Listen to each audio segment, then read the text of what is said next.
Hello student, welcome to एक education में। तो आज की वीडियो में हम एक ऐसा प्रश्न करने वाले हैं जो कि हर साल बोर्ड परीक्षाओं में पूछा जाता है।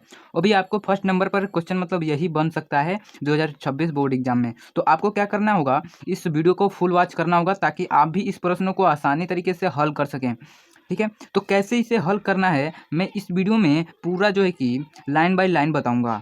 तो देखिए यहाँ पर प्रश्न क्या कह रहा है, सिद्ध कीजिए कि √5 एक अप्रमेय संख्या है। ठीक है, यदि कोई डाउट हो तो वो आप कमेंट बॉक्स में पूछ सकते हैं, और कोई भी टॉपिक यदि नहीं समझ में आ रहा है तो वो भी कमेंट बॉक्स में पूछ सकते हैं। ठीक है, तो यहाँ पर देखिए, सिद्ध कीजिए √5 एक अप्रमेय संख्या है। तो उसको कैसे लिखें, मतलब कि करेंगे, सिद्ध कैसे करेंगे।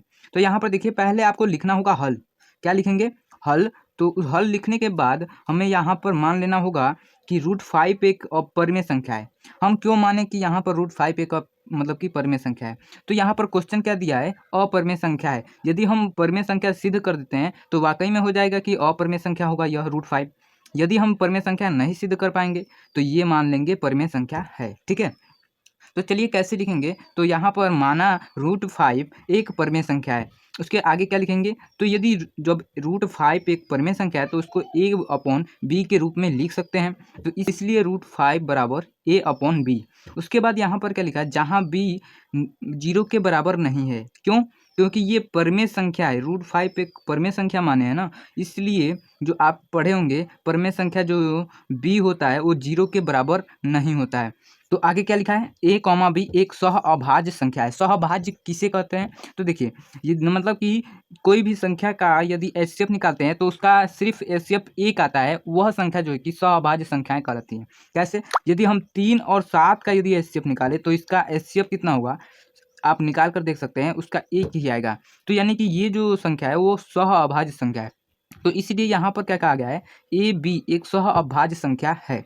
ठीक है, मतलब कि ये सिर्फ एक से कट सकता है और किसी संख्या से नहीं।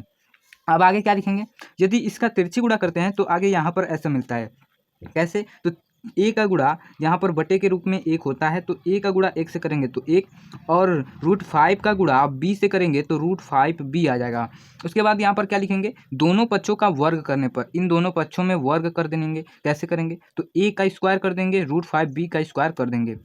उसके बाद देखिए, ए स्क्वायर बराबर यदि √5 का यदि स्क्वायर निकालते हैं, देखिए √5 का यदि स्क्वायर निकाले तो √5 इंटू √5 होगा। यानी कि पूरा यदि दोनों को गुणा करें तो √25 आएगा, और 25 उसके बाद इसका वर्गमूल निकालते हैं तो 5 आएगा। तो यानी कि यही हो गया ना, 5 आया।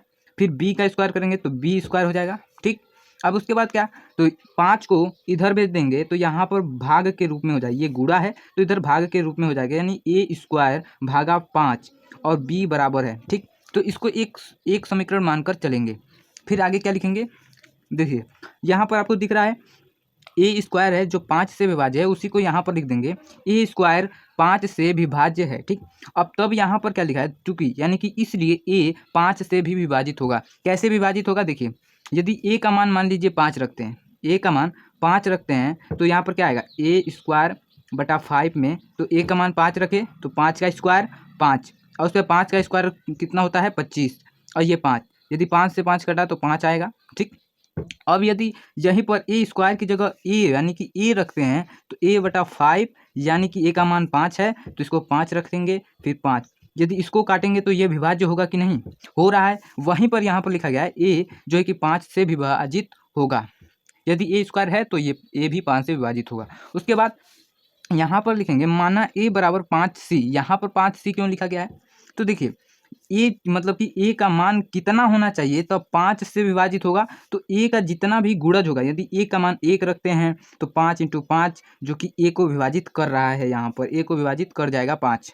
ठीक, तो यहाँ पर यदि 5 × 2 रखते हैं तो यहाँ पर 10 आ जाएगा, यानी कि ये 10 जो है वो ए को विभाजित करेगा। कैसे करेगा, तो देखिए ए बराबर यदि हम 5 रखते हैं और यहाँ पर 10 रखे हैं, यानी कि 5 की जगह यहाँ पर 10 रखे तो 10 का पारा यदि 1/2 आएगा, आधा आएगा। ठीक, तो ऐसे यानी कि विभाजित हो रहा है, इसलिए यहाँ पर 5c मान कर चलेंगे। ये कोई गुणज है, यानी कि दोनों का गुणा तभी ये आएगा। ठीक, उसके बाद जहाँ c एक पूर्णांक संख्या है, पूर्णांक संख्या यानी माइनस के से लेकर जो है कि प्लस तक।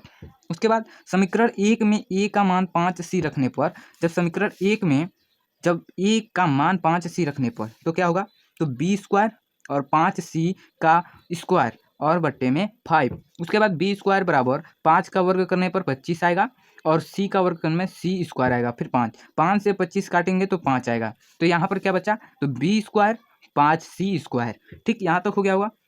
अब इसी को 5 यानी इंटू में है, इधर जाएंगे तो भाग में चला जाएगा, तो इसी को यहाँ पर लिखा गया है सी स्क्वायर बराबर बी स्क्वायर बराबर 5/5। ठीक, उसके बाद यहाँ पर देखने को मिल रहा है कि यह बी स्क्वायर 5 से विभाज्य है, तो उसी को ऐसे ही लिखेंगे बी स्क्वायर 5 से विभाज्य है। और यहाँ पर बी 5 से विभाजित होगा कैसे, जैसे कि ऊपर हमने ए का देखा है, देखिए ए का मैंने देखा है कि यह 5 से विभाज्य है, तो ये बी वैसे ही यदि बी स्क्वायर 5 से विभाज्य होगा तो बी 5 से विभाजित होगा। इतना करने के बाद क्या करना है, तो यहाँ पर आपको देखने को मिला है यहाँ पर कि ए जो है वो किससे विभाजित है, 5 से विभाजित है, और बी भी है वो 5 से विभाजित है। और यहाँ पर हमने माना था, यानी यहाँ पर कहा गया जब ए बी सहअभाज्य संख्या, यानी कि सिर्फ एक से ही कट सकता है ए बी। लेकिन यहाँ पर क्या हो रहा है, यहाँ पर देखिए क्या हो रहा है, ये ए जो है कि 5 से कट रहा है, ये बी भी 5 से कट रहा है, यानी कि यहाँ जो मैंने सिद्ध कर रहे थे वो परिमेय संख्या नहीं है। क्या परिमेय संख्या नहीं है, क्यों, क्योंकि यह 5 से विभाजित है और जो है कि मुझे चाहिए था 1 से विभाजित। यदि 1 से विभाजित होता तो यह परिमेय संख्या होता, नहीं तो नहीं। इसलिए यहाँ पर क्या लिखेंगे उसके बाद, अतः ए और बी सहअभाज्य संख्या था। इस यहाँ एक विरोधाभास यानी कि एक विरोध उत्पन्न हो रहा है, और इसलिए यह √5 जो है कि अपरिमेय संख्या है। यहाँ लिखने के बाद यहाँ पर इति सिद्धम या प्रूव्ड लिख सकते हैं।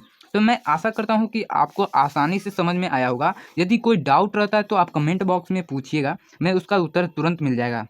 ठीक है, तो मिलते हैं अगले वीडियो में। धन्यवाद।